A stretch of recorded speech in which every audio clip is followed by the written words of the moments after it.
साप्ताहिक प्रश्न पत्र भाग 101, जिसका उद्देश्य है आगामी प्रतियोगिता परीक्षा की तैयारी आसान तरीकों से कैसे करें। साप्ताहिक प्रश्न पत्र भाग 101 का हमारा पहला प्रश्न है, फीफा विश्व कप 2026 में कौन सा देश विजेता बना।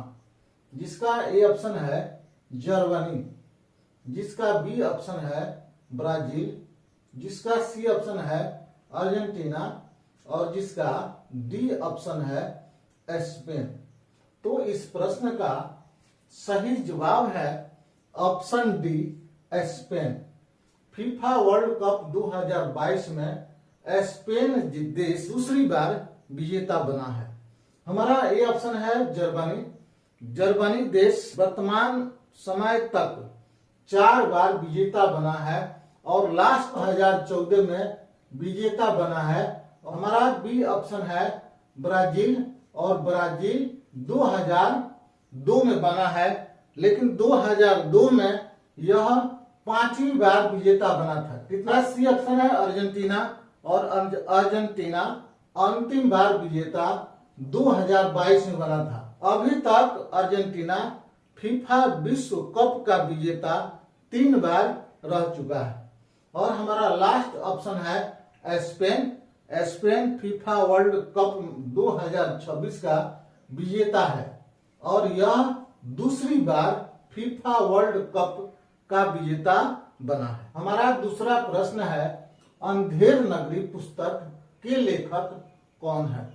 जिसका ए ऑप्शन है मुंशी प्रेमचंद, जिसका बी ऑप्शन है भारतेंदु हरिश्चंद्र, जिसका सी ऑप्शन है मैथिली शरण गुप्त और जिसका डी ऑप्शन है जयशंकर प्रसाद। तो इस प्रश्न का सही जवाब है ऑप्शन बी भारतेंदु हरिश्चंद्र, यानी भारतेंदु हरिश्चंद्र ने अंधेर नगरी नामक पुस्तक की रचना की। हमारा ए ऑप्शन है मुंशी प्रेमचंद। मुंशी प्रेमचंद्र की सुप्रसिद्ध पुस्तक जिसका नाम है गोदान। हमारा बी ऑप्शन है भारतेंदु हरिश्चंद्र। तो भारतेंदु हरिश्चंद्र की सुप्रसिद्ध पुस्तक अंधेर नगरी। हमारा सी ऑप्शन है मैथिली शरण गुप्त। तो मैथिली शरण गुप्त की सुप्रसिद्ध पुस्तक जिसका नाम है साकेत। हमारा डी ऑप्शन है जयशंकर प्रसाद और जयशंकर प्रसाद की सुप्रसिद्ध पुस्तक जिसका नाम है कामायनी। तीसरा प्रश्न है, मध्य प्रदेश राज्य कितने राज्यों के साथ सीमा बनाती है। जिसका ए ऑप्शन है 2 राज्य, हमारा बी ऑप्शन है 3 राज्य, हमारा सी ऑप्शन है 4 राज्य और हमारा डी ऑप्शन है 5 राज्य। तो इस प्रश्न का सही जवाब है ऑप्शन डी, यानी 5 राज्य।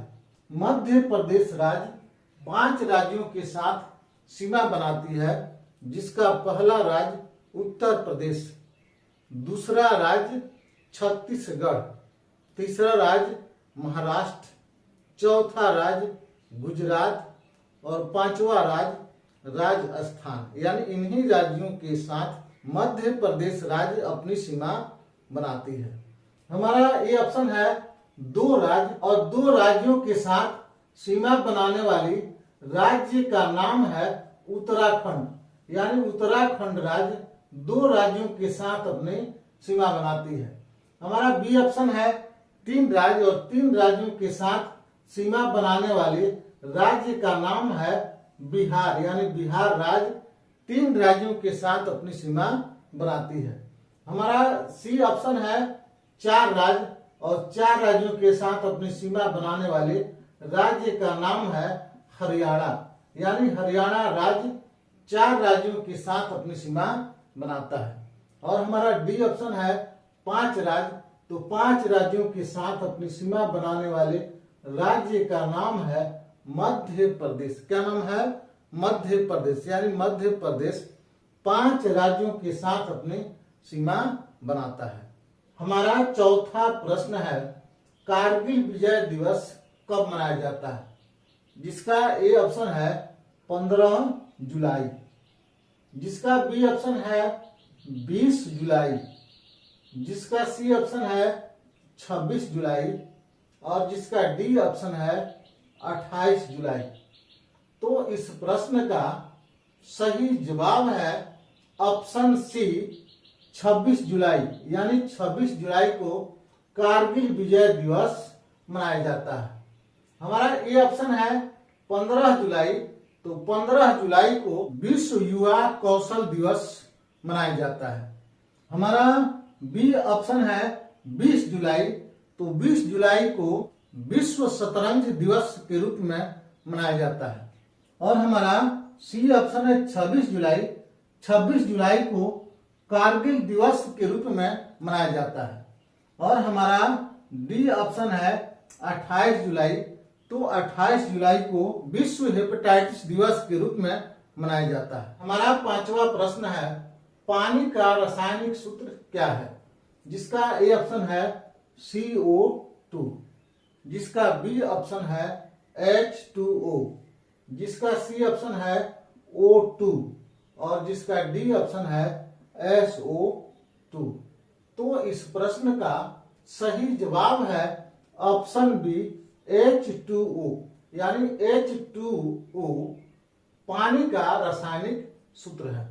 हमारा ए ऑप्शन है CO2, CO2 carbon dioxide gas का रासायनिक सूत्र है। हमारा बी ऑप्शन है H2O, H2O पानी का रासायनिक सूत्र है। हमारा सी ऑप्शन है O2 ऑक्सीजन गैस का रासायनिक सूत्र है।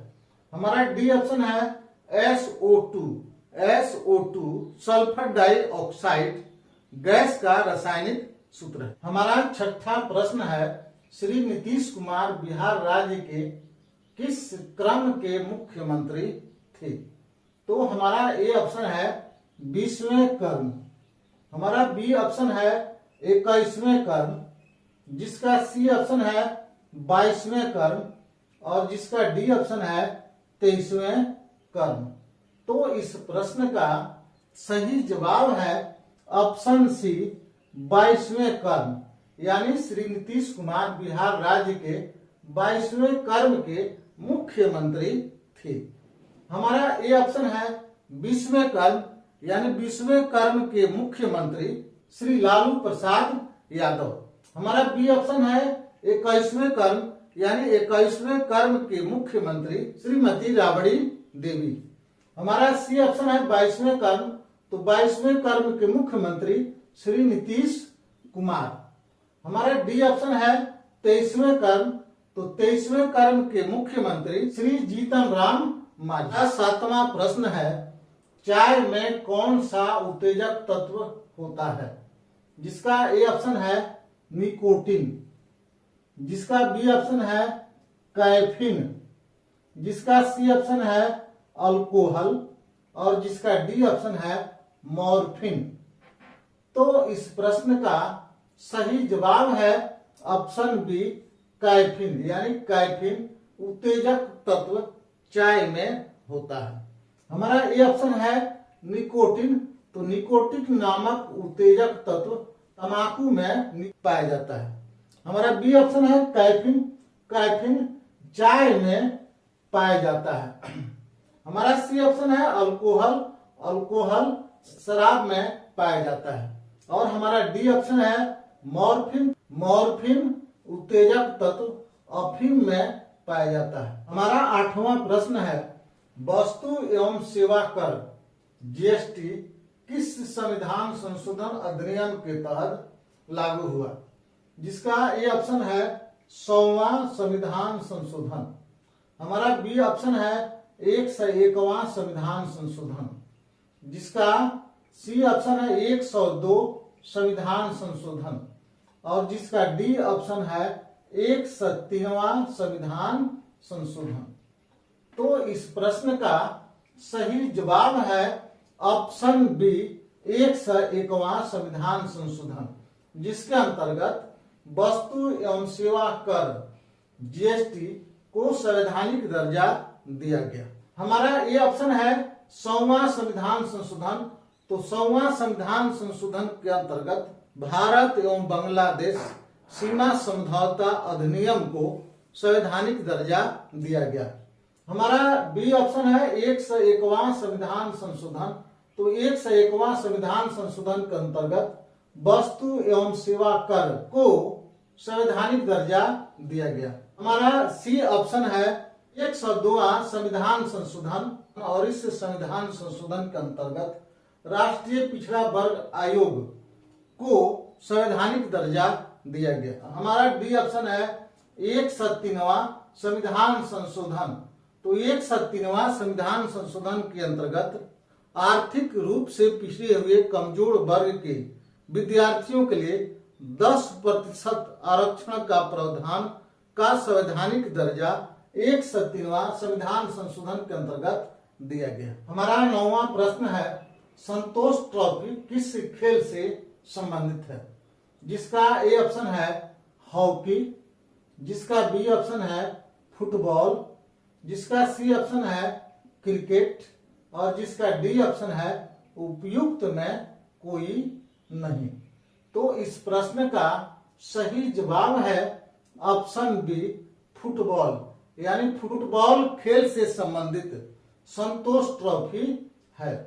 हमारा ए ऑप्शन है हॉकी। हॉकी खेल के लिए कौन सी ट्रॉफी दी जाती है? जिसका नाम है ध्यानचंद ट्रॉफी, यानी हॉकी के लिए ध्यानचंद ट्रॉफी दी जाती है। हमारा बी ऑप्शन है फुटबॉल। फुटबॉल खेल के लिए संतोष ट्रॉफी दी जाती है। हमारा सी ऑप्शन है क्रिकेट और क्रिकेट खेल के लिए रणजीत ट्रॉफी दी जाती है। हमारा 10वां प्रश्न है एंडी वर्नहैम को किस देश के नए प्रधानमंत्री के रूप में चुना गया है? जिसका ए ऑप्शन है पाकिस्तान, जिसका बी ऑप्शन है बांग्लादेश, जिसका सी ऑप्शन है ब्रिटेन और जिसका डी ऑप्शन है नेपाल। तो इस प्रश्न का सही जवाब है ऑप्शन सी ब्रिटेन, यानी ब्रिटेन देश के नए प्रधानमंत्री के रूप में एंडी वर्नहैम को चुना गया है। हमारा ये ऑप्शन है पाकिस्तान। तो पाकिस्तान के प्रधानमंत्री शहनवाज शरीफ। हमारा बी ऑप्शन है बांग्लादेश। तो बांग्लादेश के प्रधानमंत्री तारिक रहमान। हमारा सी ऑप्शन है ब्रिटेन और ब्रिटेन के नए प्रधानमंत्री का नाम एंडी वर्नहैम। और हमारा डी ऑप्शन है नेपाल। नेपाल के प्रधानमंत्री बालेन्द्र शाह। साप्ताहिक प्रश्न पत्र भाग 101 के इन्हीं जानकारियों से हम विराम लेते हैं और फिर मिलते हैं अगले हफ्ते साप्ताहिक प्रश्न पत्र भाग 102 के साथ।